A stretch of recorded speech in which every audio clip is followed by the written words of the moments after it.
This video examines the evidence I could find regarding the existence of Nancy Webb, reputedly the ghost of Passenham.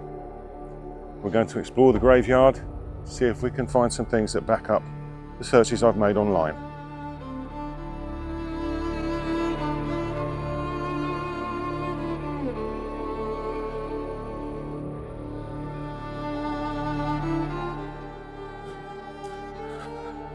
I read the story initially in Romance Around Stony Stratford by R. Ewart Barley, published in 1928.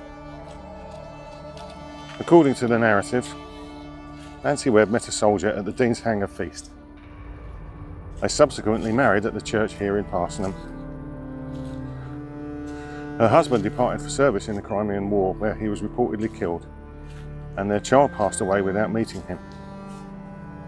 It is said that Nancy frequently visited the churchyard, spending nights mourning at her child's grave before ultimately committing suicide in the Mill Stream.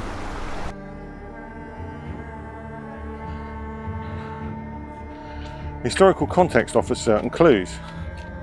The Crimean War occurred from October 1853 to February 1856, providing a time frame for events.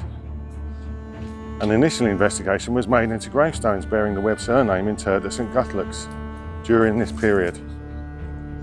No records of Anne or Nancy Webb, names considered interchangeable at the time, were found between 1848 and 1858. While suicides received somewhat increased sympathy following the 1823 Burial of Suicide Act, such individuals continued to be buried at midnight on the north side of churchyards, alongside unbaptised infants, the excommunicated and executed criminals. As such, an absence of a grave marker for Nancy Webb is not necessarily conclusive that she didn't exist. So what of her husband? No definitive records were identified listing fatalities from the Crimean War with origins in Passenham. However, I did discover records referring to Sergeant William Webb of the 48th Regiment of Foot, the Northamptonshire Regiment, who was eligible for the Crimean War Medal. The regiment notably participated in the siege of Sevastopol, and an annotation beside his name indicated Malta 11/4. Now this could mean an evacuation destination for wounded soldiers. Whether he was Nancy Webb's husband, and if he died en route toward Malta, I couldn't confirm. The child's name is unrecorded, but burial in Passenham Churchyard within the established time frame is alleged. So looking further into birth, death and memorial records, this revealed Emily Webb, whose documents show she was born and died in early 1853. This would of course have been extremely traumatic for the mother. Did it drive her to throw herself into the mill race and commit suicide? Did that then lead to the story of Nancy Webb, who haunted the churchyard from then on?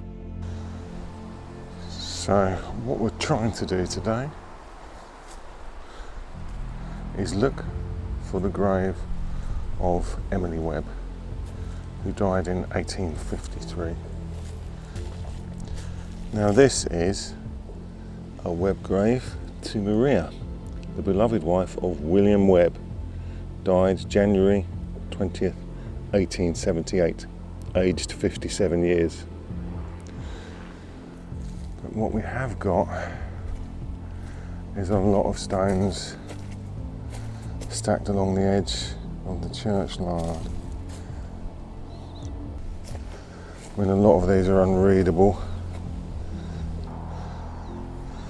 Now there's a load of stones under here.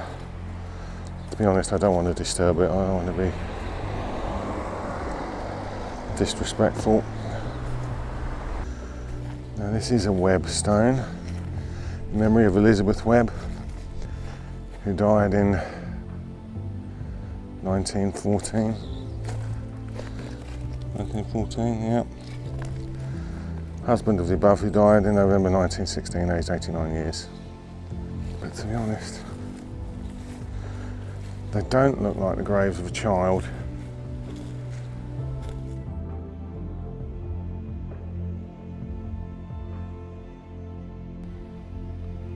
I haven't, in my limited research, been able to prove or disprove the existence of Nancy Webb, but in what I have found, is there a basis for the story?